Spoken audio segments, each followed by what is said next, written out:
বিয়ের আগে কেন লিভ টুগেদার করেন জানালেন আলিয়া। রণবীর কাপুর ও আলিয়া ভাট বলিউডের অন্যতম জনপ্রিয় তারকা দম্পতি। তাদের বয়সের ফারাক প্রায় 11 বছর। বলিউডের ক্যাসিনোভা হিসেবে পরিচিত রণবীর দীপিকা ক্যাটরিনার মতো নায়িকাদের মন ভেঙে সম্পর্কে জড়ান আলিয়ার সঙ্গে।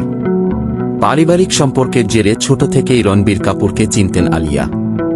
12 বছর বয়সে সঞ্জয় লীলা বানসালির এক ছবির কাজের সূত্রে আলাপ হয়েছিল দুজনের। যদিও সেই ছবির বালিকা বধূ কাজ আর সামনে এগোয়নি। একই ইন্ডাস্ট্রিতে কাজের সূত্রে পরবর্তীকালে একাধিকবার দেখা সাক্ষাৎ হয়েছে, তবে বন্ধুত্ব বেশি দূর করায়নি দুজনের। কিন্তু ছবিটা বদলে যায় 2017 সালে। তখন ক্যাটরিনার সঙ্গে ব্রেকআপ হয়েছে রণবীরের। অন্যদিকে সিদ্ধার্থ মালহোত্রার সঙ্গে দূরত্ব তৈরি হয়েছে আলিয়ার। অয়ন মুখোপাধ্যায়ের ব্রহ্মাস্ত্র ছবিতে কাজের সূত্রে কাছাকাছি আসেন রণবীর আলিয়া। 2018 সালে আলিয়ার সঙ্গে সম্পর্কের বিষয়টি প্রকাশ্যে আনেন রণবীর। করোনাকালের আগে বিয়ের ইঙ্গিতও দেন, কিন্তু কোভিড, ঋষি কাপুরের মৃত্যু, একের পর এক ঘটনার জেরে পিছিয়ে যায় বিয়ে।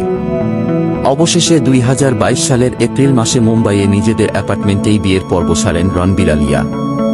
পরিণতি পায় তাদের 5 বছরের প্রেম সম্পর্ক। কিন্তু বিয়ের অনেক আগে থেকেই রণবীরের সঙ্গে লিভ টুগেদার করতেন আলিয়া। বিয়ের 1.5 মাসের মাথায় 2022 এর জুন মাসের শেষে প্রেগন্যান্সির খবর জানান আলিয়া। আর এই ঘোষণার মাত্র 4 মাস পর নভেম্বরে ভূমিষ্ঠ হয় রণবীর আলিয়া সন্তান। বিয়ের 6 মাস পর মা হন নায়িকা, অর্থাৎ আগে থেকেই অন্তঃসত্ত্বা ছিলেন তিনি। তা নিয়ে কম কটাক্ষের মুখে পড়তে হয়নি তাকে। লিভ টুগেদার নিয়ে কি মতো আলিয়ার? কেন বিয়ের আগে রণবীরের সঙ্গে এক ছাদের নিচে থাকার সিদ্ধান্ত নিয়েছিলেন? এক সাক্ষাৎকারে বিষয়টি নিয়ে জানিয়েছিলেন অভিনেত্রী। আলিয়ার মতে, লিভ ইন বা লিভ টুগেদার করলে অনেকটা সময় দুজনের একসঙ্গে কাটানো যায়। ফলে সঙ্গীকে বেশি ভালো করে চেনা যায়, সুন্দর সৎ স্মৃতি তৈরি হয়। তার কথায় একসঙ্গে থাকার সুযোগ পেলে কেন থাকবে না?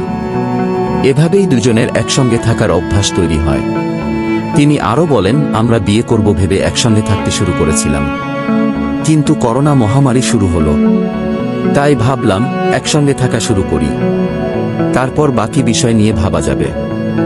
আপাতত কেরিয়ার, সংসার, সন্তান তিনটি ব্যালেন্স করে চলছেন আলিয়া ভাট।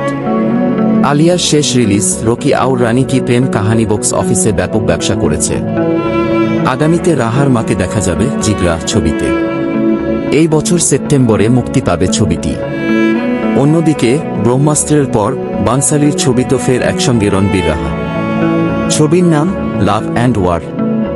এই ত্রিকোণ প্রেমের গল্পে থাকছেন রণবীরের প্রাক্তন ক্যাটরিনার স্বামী ভিকি কৌশলও।